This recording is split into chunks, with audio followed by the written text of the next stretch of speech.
On se retrouve, en tout cas merci, début de la semaine dans notre espace, dans notre cadre, votre communauté, notre communauté. Nous nous retrouvons encore aujourd'hui, comme toujours, pour analyser les questions d'actualité, parce que tous nous savons, en tout cas c'est ici, pas ailleurs. Merci, merci. On n'a pas eu la possibilité de nous retrouver le samedi, donc tout le week-end. Nous avions eu seulement l'émission que nous avons enregistrée le vendredi. Et voilà, ça a couvert tout le week-end. Au moins, merci parce que les points de vue des uns et des autres sur ces questions abordées à son temps ont été très sincèrement très pertinents. Merci. Aujourd'hui, on commence par une lecture d'un article de la Constitution. Aujourd'hui, nous prenons l'article 12. Tous les Congolais sont égaux devant la loi et ont droit à une égalité ou à une égale protection des lois. Nous reprenons. Tous les Congolais sont égaux devant la loi et ont droit à une égale protection des lois. Pas de discrimination. Pas de la justice des plus forts. C'est ce que nous déplorons depuis longtemps. Et pas des intouchables dans un pays qui, en tout cas, respecte la loi, surtout ici en rapport avec la disposition de l'article 12 de notre Constitution. En tout cas, merci beaucoup. Allez, aujourd'hui, comme information, nous allons d'abord à l'UDPS, la crise au sein de l'UDPS, des divisions entre acteurs. Et pourtant, c'est un parti qui prêcherait par l'exemple à ce temps où beaucoup de choses ne marchent pas au pays. Mais la curiosité, c'est que les acteurs de l'UDPS s'entremêlent. Ils ne s'acceptent pas. Et au premier plan, le secrétaire général Augustin Kabouya, qui aussi est récusé par certaines personnes. Il a été reçu hier par le président de la République, comme je vous avais dit ici. Le président de la République reste un cadre de l'UDPS, même si la Constitution dit, une fois élu, vous n'avez plus d'appartenance politique. Nous avons parlé, lors de l'émission passée, de la démocratie dictatoriale. À un certain moment, il faut savoir taper sur la table, imposer et donner une orientation. J'estime, parce que je n'ai pas le contour de cet échange, ou de ces échanges, j'estime que des orientations ont été données par le président de la République. Parce qu'il y a eu déjà des menaces telles qu'on va venir maintenant qu'à dénoncer la porte du siège. Et déjà le matin, on nous a appris qu'il y a des policiers aux alentours du siège de l'UDPS, bien entendu, c'est pour sécuriser les personnes et leurs biens dans cet environnement.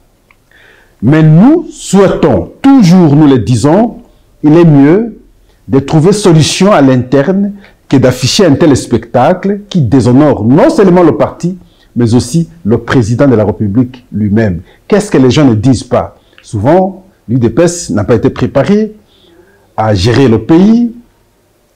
À l'UDPS, on ne respecte personne. Et voilà, ça n'affiche pas une bonne image en fait. Mais nous croyons que chacun pourra maintenant s'amender pour qu'en fin de compte, une solution à l'interne soit trouvée, un compromis soit également trouvé pour que le pays se gère, enfin le parti se gère normalement. La question de l'Est nous passionne. Mais bien avant, nous allons analyser les trentaines de jours du gouvernement Judith Suminwa. Où en sommes-nous aujourd'hui? Quelle garantie ce gouvernement a déjà donnée pour le pays? Un mois déjà, et je crois que à l'espace des mois, s'il y a volonté, on peut poser les jalons. Mais que disent également les Congolais à ce jour face à ce gouvernement? Nous allons donner des points de vue. La question de l'Est, comme je vous ai dit, il y a la position prise par la Belgique face au Rwanda, et cela suite au rapport des experts des Nations Unies, où on a parlé de la présence des éléments militaires rwandais sur le sol congolais, en appui, sinon aux côtés de M23, et la Belgique estime que le Rwanda devrait simplement retirer ses éléments de la République démocratique du Congo. Il y a aussi cette révélation faite par Paul Kagame lors d'un point de presse. Et il revient sur ce rapport des experts des Nations Unies. Il dit « on m'accuse » et alors que c'est plus les États-Unis qui exploitent les ressources minières de la République démocratique du Congo. Nous allons également analyser. Alors voilà, c'est ces 2 points qui nous poussent aujourd'hui à faire l'analyse de l'émission de ce matin du lundi de la semaine. On commence par le gouvernement. Tout le pays à un certain moment a été suspendu avec espoir de voir le gouvernement être installé, être investi, pour que beaucoup de maux qui rongent le pays trouvent solution. Le gouvernement actuel s'est rendu à l'Assemblée nationale les 12 pour être investi. 12 juin, le gouvernement a été investi. Alors maintenant, nous sommes, je pense, les 15. On va se poser la question, où en sommes-nous? Qu'est-ce qui a changé? Qu'est-ce qui ne marche pas? Je prends par exemple la question de la sécurité, la guerre d'abord à l'Est. Le ministre de la Défense, j'attendais hier, lorsque Jean-Pierre Bemba était là dans son ministère, à chaque fois que les choses ne marchaient pas bien, les gens revenaient Jean-Pierre Bemba, Jean-Pierre Bemba, Jean-Pierre Bemba. Alors maintenant, je n'entends pas les gens parler du ministre de la Défense alors qu'aujourd'hui les choses ne marchent pas au pays. Dans ce secteur-là, en réalité, qu'est dit en réalité, en toute sincérité, le ministre de la Défense aujourd'hui? La trêve, nous avons dénoncé la fois passée, ils ont accepté. L'organisation militaire pose problème parce que nous voulons aujourd'hui que nos militaires avancent. On peut tout dire à partir du moment où même un petit village est occupé par le M23, c'est nous qui sommes faibles. Où en sommes-nous? Le ministre de la Défense doit nous rassurer. Un mois après, quel genre d'effort fourni par le ministre qui a produit des faits où les Congolais peuvent dire, voilà, avec sa politique sur la sécurité, nous avons l'espoir.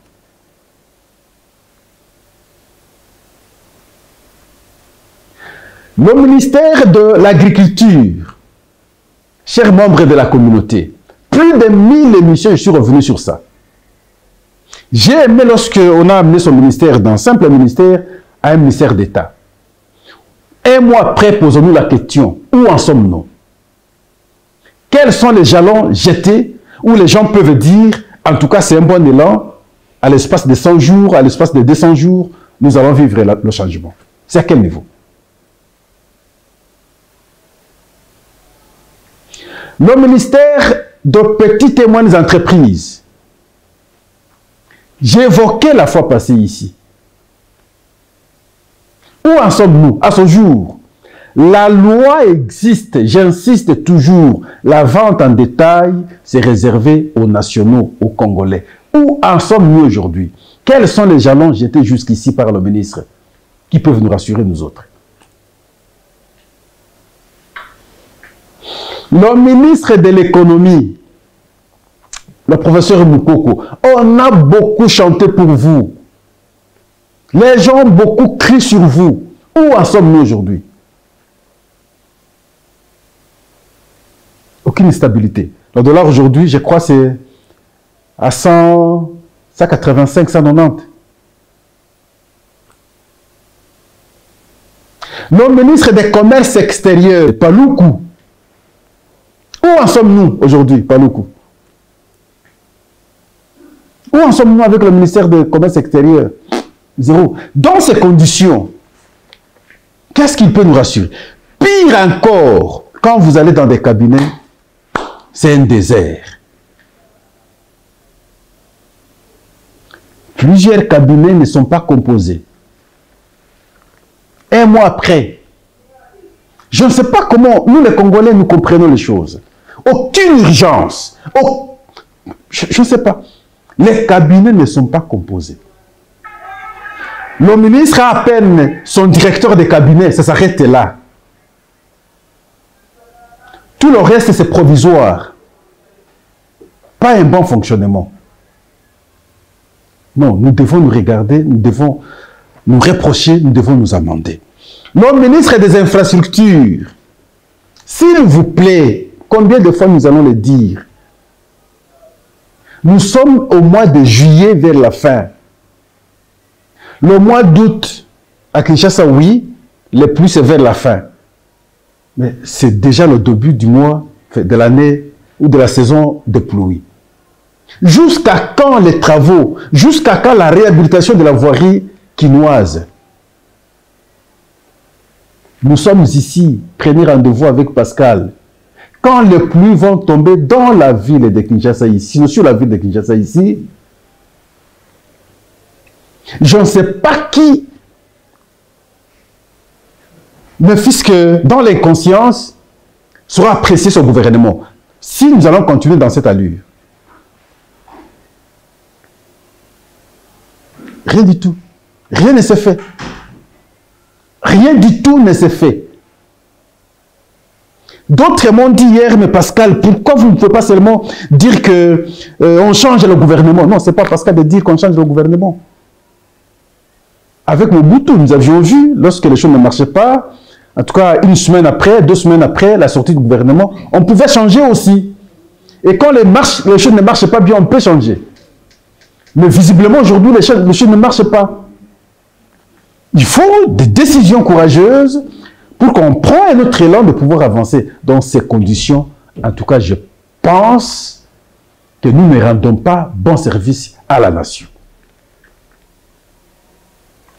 Trop médiocre, visiblement.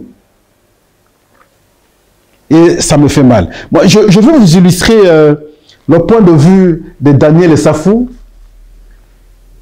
Vous pouvez tout dire, vous pouvez tout parler de lui. Mais nous sommes battus avec lui. Je peux citer les amis avec qui nous battions hier, dans des conditions difficiles, où nous avons refusé à son temps de travailler avec l'autre camp. On avait cru à un changement qui nous mettrait tous à l'aise. Et ça fait toujours mal, ça fait mal quand ce changement n'est pas observé. Ça nous révolte, ça nous choque. Suivons Daniel Safou. Vous pouvez tout dire de lui, mais au moins, j'aimerais que vous puissiez prendre au moins ce qu'il dit dans son fond, le souci qu'il anime à pouvoir dégager ce point de vue. Mais ne voyez pas l'individu, parce que c'est vrai, vous pouvez ne pas l'aimer, mais prenez d'abord la substance de son message. S'il vous plaît, suivons-le. Ça me fait peur. Ça veut dire que notre élite va se solder à nos de boudins. L'élite to bundaki to bundisi kabila to bundisi kabila. Nasuka peuple à moloba. Ah, na kabila ko tozala ki bien. Nazo banga to koma na niveau. Oh tozo kene na niveau wana. Batu ba mona ke Félix Kabila vome kutu kabila. Zola na ngai. Eloko zo bangi sangi zo pesanga pasi na mutema. Ba marche na tambola. Na betama. Kota ba prison. Les lois combat là toujours un changement. Ce sont les individus qui profitent. Bon dia. Bon dia ndaka. Tout na bison, tietou tietou. Yo. Vous jouez avec le peuple. Voilà, vous avez suivi Daniel Safou. Non, on s'est battu. On avait avalé des gaz lacrymogènes. Nous avons été torturés à un certain moment. Nous avions risqué. L'espoir était de voir ce pays changer, connaître une gestion autre. Moi, je m'arrêtais là. Le conseil, les experts, je veux dire les experts des Nations Unies font le rapport, présentent ce rapport au Conseil des Nations Unies, Conseil de sécurité des Nations Unies, où ils démontrent clairement qu'il y a présence de militaires rwandais sur le sol congolais, en appui au M23. Et le rapport a été, en tout cas, approuvé pratiquement par tous les pays. La Belgique, je vais vous rappeler ici, vous savez, pas très longtemps, il y avait des documentaires qui ont été mis à la place publique où on disait, on démontrait clairement comment Paul Kagame a imposé la dictature jusqu'à tuer ses opposants, parfois qui se sont réfugiés en Afrique du Sud, et d'autres qui étaient sur place au Rwanda. Et c'est la Belgique qui va, en tout cas, publier ces documentaires. Paul Kagame mécontent, ainsi de suite. Mais depuis un moment, le courant entre la Belgique et le Rwanda ne passe pas très bien. Après ce rapport des experts, la Belgique demande clairement au Rwanda de retirer maintenant ces éléments de la République démocratique du Congo. Le Rwanda est très mécontent. Alors, je me pose même la question, d'où provient cette force du Rwanda qui ne sait plus respecter tous ces pays? Et Pascal dit que c'est les mêmes pays qui l'ont fabriqué. Parce que les mêmes pays se reprocheraient de ce qui s'est passé au Rwanda à 1994, le génocide. Que ce soit la France, que ce soit la Belgique, que ce soit les États-Unis, ont cru que ce sont eux qui ont failli. Et voilà, il y a eu autant de morts, donc ces morts, c'est sur l'air d'eau. Pour réparer cela, il faut aller créer de bonnes relations avec les dirigeants actuels rwandais. Mais je crois que c'est une erreur. J'ai vu même comment la France s'est rattrapée. Et pourtant, après le génocide, les relations entre la France et le Rwanda ne passaient pas. Mais pour Kagame Malais, il a tout fait pour arracher cette confiance, les mettre dans des conditions de dépendance, de responsabilité, de culpabilité sur ce qui s'est fait au Rwanda. Aujourd'hui, au moins, il commence à se délier petit à petit et il commence à tenir des propos un peu plus clairs face au Rwanda.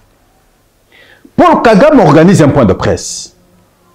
Dans son point de presse, il dit son rapport d'abord est faux. Son rapport qui m'accuse est faux parce que moi, Paul Kagame, même si je peux aller piller comme il m'accuse sur le sol congolais, mais c'est plus sur les États-Unis qui pillent le Congo depuis longtemps. Les ressources minières de la République démocratique du Congo, le pays qui exploite le plus, c'est les États-Unis. Ça, c'est Paul Kagame. Mais la curiosité, c'est que vous allez voir, les mêmes pays vont encore revenir autour de lui. Bon, à un certain moment, lorsqu'on gère, il faut savoir, il faut avoir un jeu de la gestion, il faut bien comprendre la politique. Je pense qu'il a compris et les faiblesses et les qualités de ce pays. C'est comme ça que je disais la fois passée, nous ne pouvons pas à chaque fois nous incliner à tout ce que les États-Unis disent, à tout ce que la France dit, à tout ce que la Belgique dit. C'est quoi ça? On est indépendant. On peut tout dire, nous sommes un pays indépendant. Mais pourquoi les autres ne savent pas accepter, ne savent pas tempérer très facilement tout ce que ces pays disent? Mais nous, c'est les bons enfants. Malgré qu'on soit les bons enfants, on nous tourne toujours le dos et on marche toujours sur nous. Je pense qu'il est temps de prendre conscience et nous dire, en tout cas, ça doit cesser. Nous devons, en tout cas, nous aussi, nous mesurer, nous considérer comme pays et nous devons aussi imposer le respect. La situation de la guerre, la trêve continue. La trêve observée par nous continue. Non observée par le Rwanda, parce qu'on avait demandé le Rwanda et la République démocratique du Congo. Et je me posais la question la fois passée, et c'était en d'autres termes, pour les États-Unis, de confirmer effectivement qu'il y a guerre entre le Rwanda et la RDC. Si c'était le M23 qui n'a pas de lien avec le Rwanda, les États-Unis ne demanderaient pas au Rwanda d'observer une trêve avec la République démocratique du Congo. Nous observons cette trêve, le Rwanda ne l'observe pas. La conséquence, ils ont eu à occuper quelques villages. Nous avons dit cela depuis la semaine passée. Mais depuis ce samedi, hier et aujourd'hui, il y a un semblant d'accalmie. Mais visiblement, il y a une organisation, un mouvement ou des préparations d'attaque contre nous, visibles, mais nous sommes encore dans l'aspect de l'observation de la trêve. Et pourtant, c'est sous le sol congolais que toutes ces violations se font, j'imagine c'est nous qui sommes en droit de tout revendiquer pour obtenir ce qui nous revient des droits. La République démocratique du Congo, notre pays,